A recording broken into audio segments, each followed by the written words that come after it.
प्रभुं प्राणनाथं विभुं विश्वनाथं जगन्नाथनाथं सदानन्दभाजम् भवद्भव्यभूतेश्वरं भूतनाथं शिवं शङ्करं शम्भुमीशानमीडे गळेरुण्डमालं तनौ सर्पजालं महाकालकालं गणेशादिपालम्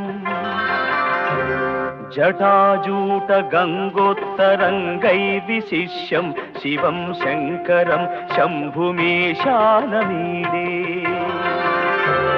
मुदामाकरं मण्डनं मण्डयन्तं महामण्डलं भस्मभूषाधरन्तम्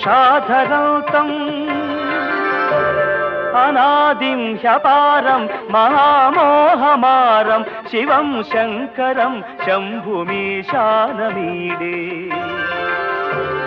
वटाधोनिवासं महाट्टाट्टहासं महापापनाशं सदा सुप्रकाशम्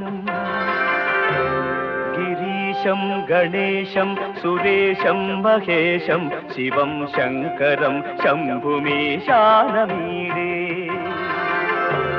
गिरीन्द्रात्मजा सङ्गृहीतार्धदेहं गिरौ संस्थितं सर्वदा सन्निगेहम्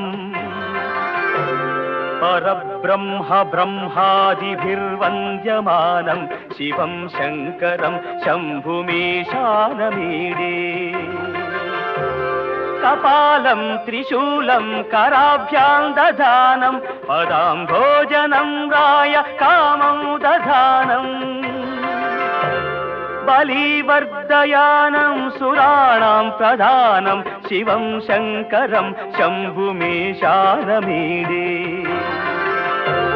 शरच्चन्द्रगात्रं गणानन्दपात्रं त्रिनेत्रं पवित्रं धनेशस्य मित्रम् अपर्णाकळत्रं सदा सच्चरित्रं शिवं शङ्करं शम्भुमीशानमीडे हरं सर्पहारं चिताभूविहारं भवं वेदसारं सदा निर्विकारम्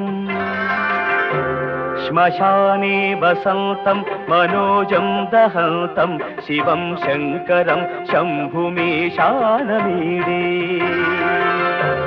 स्वयं यः प्रभाते नरः शूलपाणिः पठेत् स्तोत्ररत्नं त्विह प्राप्य रत्नम्